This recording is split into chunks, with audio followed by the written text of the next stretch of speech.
Hello friends, this is Sharifa and welcome to the study point official সিটেড বেঙ্গলি। সবাইকে নমস্কার জানিয়ে শুরু করছি আজকের ক্লাস। দেখে নিচ্ছি প্রথম কোশ্চেনটা। যদি একটি বালিকা হিন্দি ভাষা অঞ্চল থেকে আপনার অঞ্চলে আসে, সে আপনার ভাষা ব্যবহারে ভুল করবে। একজন শিক্ষক হিসেবে নিম্নলিখিত কোন বক্তব্যটিকে আপনি সঠিক বলে মনে করবেন? দেখেন, এখানে বলা হচ্ছে একটি বালিকা যখন হিন্দি ভাষা অঞ্চল থেকে আসবে, তার মানে কি সে হিন্দি বলতে পারে। সে কিন্তু যখন আপনার ভাষা ব্যবহার করবে, মানে আমাদের যখন বাংলা ভাষাটা ব্যবহার করবে, তখন কিন্তু সে অনেক অনেক ভুল করবে। তখন এই যে নিম্নলিখিত চারটি অপশন দেওয়া আছে, এখান থেকে কোনটা বক্তব্য সঠিক বলে মনে করা হবে বা তাকে কি হিসেবে শেখানো উচিত? ঠিক আছে, তো প্রথমটা হচ্ছে তাকে নতুন শব্দগুলো মুখস্থ করতে বলা।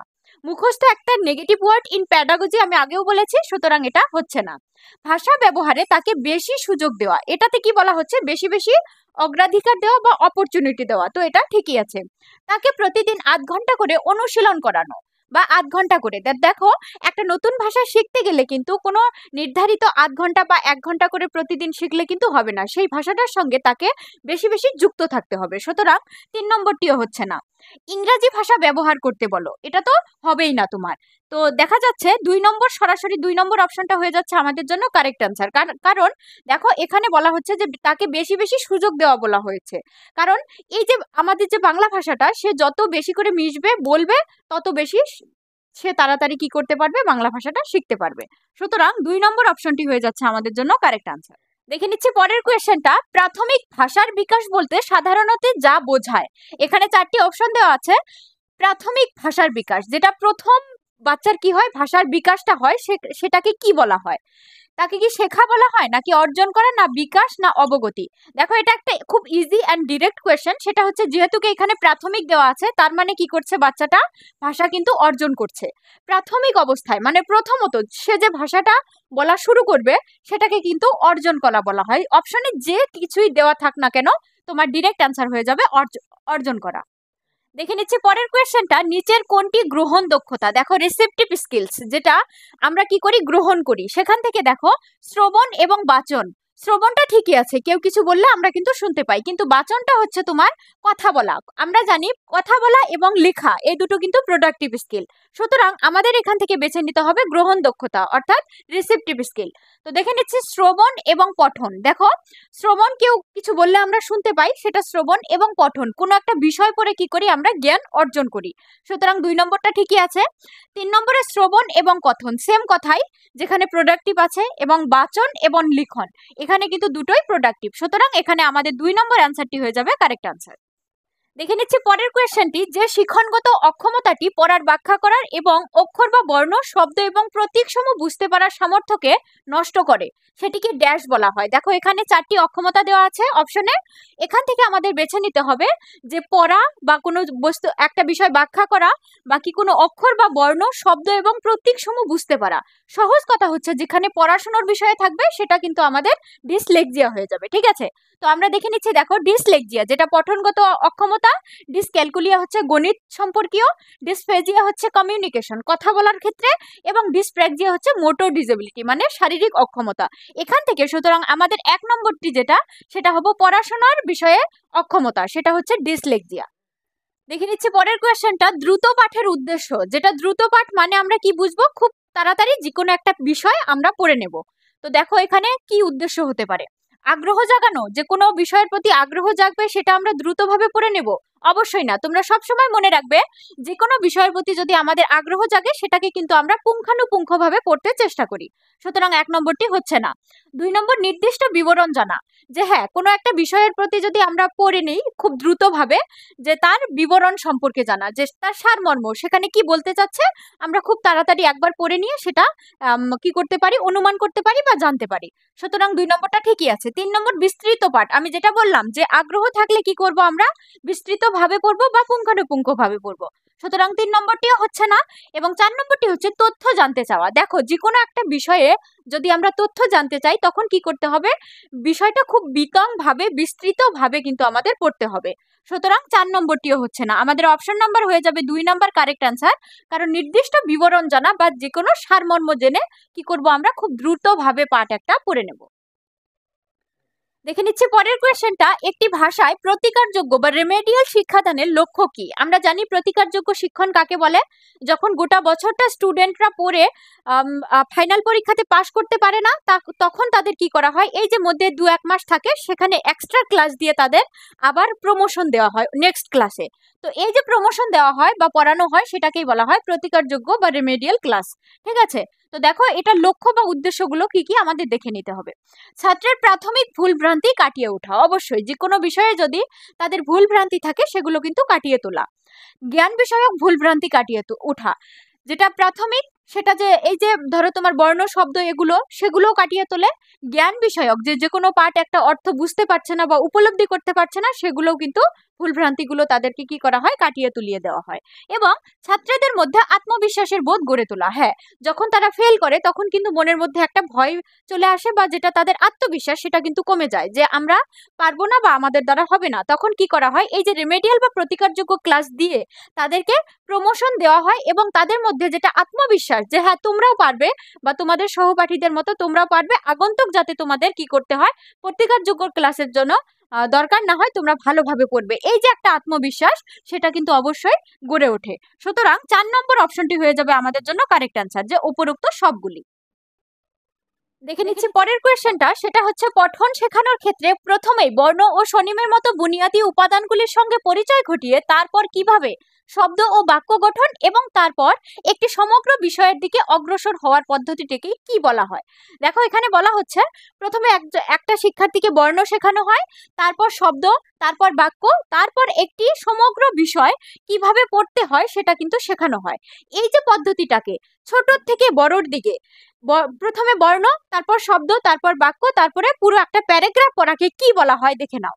সমগ্র ভাষা পদ্ধতি, এখানে কি ভাষার কথা বলা হচ্ছে? অবশ্যই না, এখানে কিন্তু পঠন শেখানোর কথা বলা হচ্ছে, রিডিং শেখানোর কথা। সুতরাং 1 নম্বরটি হচ্ছে না। 2 নম্বর বটম আপ পদ্ধতি, আমরা জানি বটম থেকে আপ উপরে যাওয়া মানে প্রথমে বর্ণ, তারপর শব্দ, তারপরে বাক্য, তারপরে কিন্তু প্যারাগ্রাফটা। সুতরাং 2 নম্বরটা ঠিকই আছে। 3 নম্বর গঠনবাদী পদ্ধতি, এখানে হচ্ছে না। 4 নম্বর টপ ডাউন, যেটাকে প্রথমে একটা বিষয় শিক্ষার্থী পড়বে, তারপর সেই বিষয় থেকে নির্দিষ্ট কিছু বর্ণ বা শব্দ বেছে বের করবে, এটাকে কিন্তু বলা হবে টপ ডাউন। সুতরাং 4 নম্বরটিও হচ্ছে না। এখানে দেখো সরাসরি আমাদের অ্যান্সার হয়ে যাবে অপশন নাম্বার 2, বটম আপ পদ্ধতি, যেটা ছোট থেকে বড়র দিকে চলে গেছে। দেখে নিচ্ছি পরের কোয়েশ্চেনটা, মাতৃভাষা কেন্দ্রিক বহুভাষিকতাবাদ কি? দেখো বহুভাষিকতা আমরা জানি যেখানে একটার থেকে বেশি ভাষা জানাকে বহুভাষিকতাবাদ বলা হয়, এবং মাতৃভাষা কেন্দ্রিক যেহেতুকে বলেছে তার মানে কি, যেটা বহু ভাষা থাকবে, মানে তুমি যদি 3টে-4টে ভাষা জানো সেখানে কিন্তু তোমার মাতৃভাষাটা যুক্ত থাকবেই। তো দেখে নিচ্ছি অপশনগুলো। কেবল মাতৃভাষা শেখা কেবল একটি নেগেটিভ ওয়ার্ড, সুতরাং 1 নম্বরটি হচ্ছে না। মাতৃভাষার মাধ্যমে শেখা, এটা ঠিকই আছে, প্রথমে মাতৃভাষা শেখা এবং তারপর আরো ভাষা যুক্ত করা।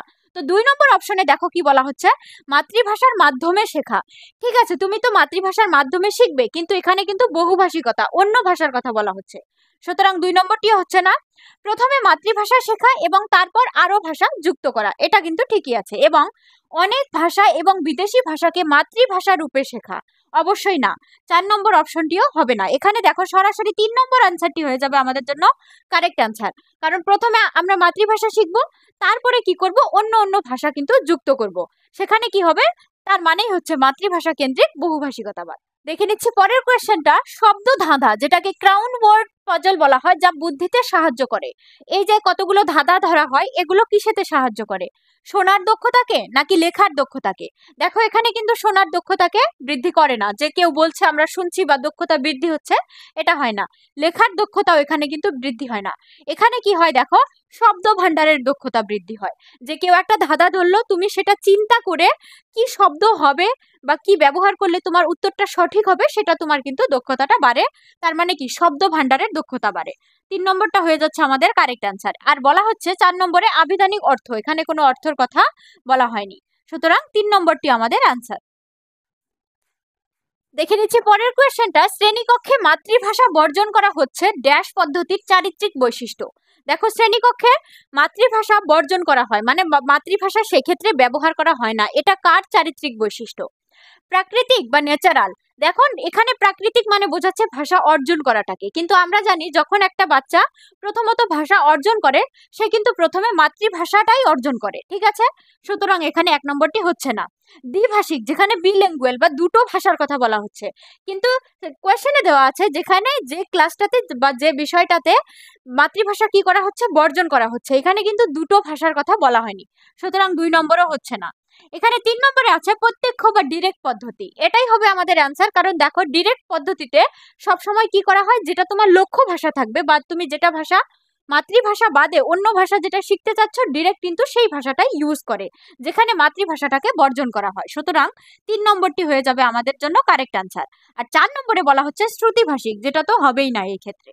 দেখে নিচ্ছি পরের কোয়েশ্চেনটা, সহায়ক দক্ষতা মানে সাব স্কিলস হিসেবে পূর্বানুমান বা প্রেডিকশন নিচের কোনটির সঙ্গে সম্পর্কিত। এখানে 4টি অপশন দেওয়া আছে, এখান থেকে এই 4টির থেকে কোনটার সঙ্গে এই যে পূর্বানুমান মানে যে কোনো বস্তু একটা বিষয় একটা অনুমান করা কার সঙ্গে সম্পর্কিত। দেখে নিচ্ছি নোট তৈরি বা মেকিং নোট, দেখো যখন নোট তৈরি করা হয় তখন কি অনুমান করা হয়? অবশ্যই করা হয় না। বা পঠন, যেটাকে রিডিং বলা হয়, এটা এটা 2 নম্বর অপশনটাই হয়ে যাবে আমাদের জন্য কারেক্ট অ্যান্সার। কারণ দেখো যখন আমরা একটা বিষয় রিডিং পড়ি তখন পড়তে পড়তে কিন্তু একটা ধরো দুটো ঘটনা পড়ছো, প্রথম ঘটনাটা পড়ার পর কিন্তু পরের ঘটনা কি হতে চলেছে আমরা কিন্তু রিডিংটা পড়েই বুঝতে পারি বা অনুমান করতে পারি, ঠিক আছে।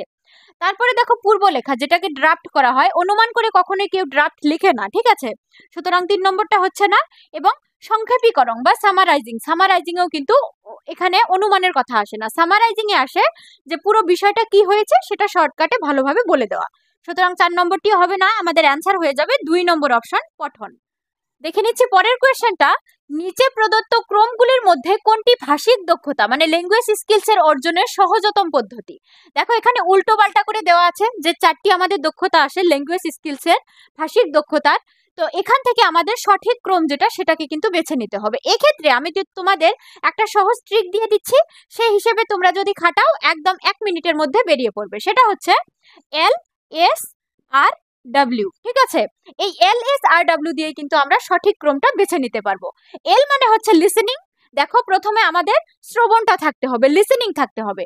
তো 1 নম্বরেও কথন আছে, 4 নম্বরে লিখন আছে, সুতরাং এই দুটো হচ্ছে না। প্রথমেই আমরা দুটো কি করলাম, বের করে দিলাম। এবার দেখা যাচ্ছে অপশন নাম্বার 2 এন্ড 3 তে প্রথমে কি আছে, শ্রবণ আছে। এবার দেখো অ্যাস তে কি, স্পিকিং, যেটাকে কথন বলা হয়, এখানেও কথন আছে এখানেও কথন আছে। এটা হচ্ছে আর্টে হচ্ছে তোমার রিডিং, যেটাকে পঠন বলা হয় বা রিডিং পড়াকে বলা হয়। তো দেখে নিচ্ছি আমরা, তিনি দেখো লিখন আছে, সুতরাং আমাদের 2 নম্বর অপশনটিও হচ্ছে না। ডিরেক্টলি আমাদের অ্যান্সার হয়ে যাচ্ছে অপশন নাম্বার 3। কারণ তোমরা দেখে নিতে পারো, প্রথমে শ্রবণ যেটা আমরা শুনি, তারপর আমরা বলি, তারপর আমরা রিডিং পড়ি, লাস্ট আমরা কি করি, লিখন, যেটা আমরা লিখি। সুতরাং 3 নম্বরটি আমাদের জন্য কারেক্ট অ্যান্সার। দেখে নিচ্ছি পরের কোশ্চেন, মানুষের চিন্তা ও সক্রিয় যোগাযোগ, যেটাকে লিখন বা কথন বলে ধরে নিতে পারো, এর মুখ্য যোগসূত্র কোনটা। যেখানে কিন্তু লিখনও থাকতে হবে মানে লেখাটাও থাকতে হবে এবং আমাদের কথনটাও থাকতে হবে। তো দেখো উচ্চারণে কি করি আমরা, শুধু বলি, সেখানে কিন্তু লিখন কিছু থাকে না, সুতরাং 1 নম্বরটা হচ্ছে না। ক্যাপিটালাইজেশন এবং বিরাম চিহ্নর সঙ্গে কথনের কিন্তু কোনো মিল নেই, সুতরাং 2 নম্বরটা হচ্ছে না। 3 নম্বর স্বরভঙ্গি ও শ্বাসাঘাত, স্বরভঙ্গিটাও হচ্ছে স্বর, যেটা আমরা কথা বলি যেটা স্বর আসে, বা শ্বাসাঘাতটাও হচ্ছে কিন্তু আমাদের নিঃশ্বাস নেওয়া বা ছেড়ে দেওয়ার কথাটা, সুতরাং 3 নম্বরটিও হচ্ছে না। দেখো 4 নম্বর অপশনে কি আছে, ব্যাকরণগত গঠন শৈলী, যেখানে আমাদের লিখতে হয় এবং মানে কথন যেটা বলতে হয় তার নিয়ম নীতিগুলো বলতে হয় এবং আমাদের লিখতে হয়, সুতরাং 4 নম্বরটি হয়ে যাবে আমাদের জন্য কারেক্ট অ্যান্সার। দেখে নিচ্ছি আজকে লাস্ট কোয়েশ্চেন, সেটা হচ্ছে নিম্নলিখিতের মধ্যে কোনটি পাঠ দক্ষতা নয়। পাঠ দক্ষতা বুঝলে আমরা কোনটা বুঝবো, যেটা পাঠ বিষয়ক কোনো পড়ার ক্ষেত্রে যেটা দক্ষতা সেটা নয়। তো দেখে নিচ্ছি অপশনগুলি, দেখো বক্তৃতা থেকে নোট নেওয়া, বক্তৃতা যে কোনো একটা বক্তৃতা থাকতে পারে, সেখান থেকে একটা নোট নিলে কিন্তু সেটা পাঠ বিষয়ক দক্ষতা হয়ে পড়ে, সুতরাং 1 নম্বরটি হচ্ছে এটা কোন পাঠ দক্ষতা, আমাদের দেখে নিতে হবে যে কোনটা নয়, ঠিক আছে। তো দেখে নিচ্ছি পড়ার সময় নোট নেওয়া, এটাও কিন্তু একটা পাঠ দক্ষতা। 3 নম্বর সংক্ষিপ্ত সার লেখা, যে কোনো একটা কবিতা বা যে কোনো একটা প্যারাগ্রাফ পড়ে সেখান থেকে যদি তোমাকে সারমর্ম বা সংক্ষিপ্ত সার লিখতে বলা হয়, সেটা কিন্তু তুমি লিখবে এবং সেটা হয়ে যাবে তোমার কোনো একটা পাঠ বিষয়ক দক্ষতা। এবার দেখে নিচ্ছি সরাসরি 4 নম্বরটি হচ্ছে আমাদের আনসার। তবুও দেখে নিচ্ছি। দেখো, একটি অনুষ্ঠানের জন্য আলোচ্য সূচি লেখা। এখন দেখো, বিভিন্ন জন মানুষের বিভিন্ন ধরনের অনুষ্ঠান হতে পারে, আর তারা তাদের যে অনুষ্ঠানগুলো পরিচালনা করবে বা পরিচালিত করবে, তখন কিন্তু তাদের জন্য যেটা আলোচ্য সূচি হবে সেটা কিন্তু কোনো পাঠ দক্ষতা নয়। সেখান থেকে কোনো নোট হবে না, সংক্ষিপ্ত ছাড় হবে না, কিচ্ছু হবে না। সেখানে যার যেটা অনুষ্ঠান সেই মর্মে তাদের সুবিধা মতো করে একটা কাজের লিস্ট বানাবে। ঠিক আছে? তো এটা কিন্তু কোনো পদ্ধে পাঠ দক্ষতার মধ্যে পড়ছে না। সুতরাং 4 নম্বরটি হয়ে যাবে আমাদের জন্য কারেক্ট আনসার। সো ফ্রেন্ড, এই ভিডিওটা তোমাদের ভালো লেগে থাকে তাহলে লাইক, শেয়ার, কমেন্ট ও সাবস্ক্রাইব করে দিও। ধন্যবাদ।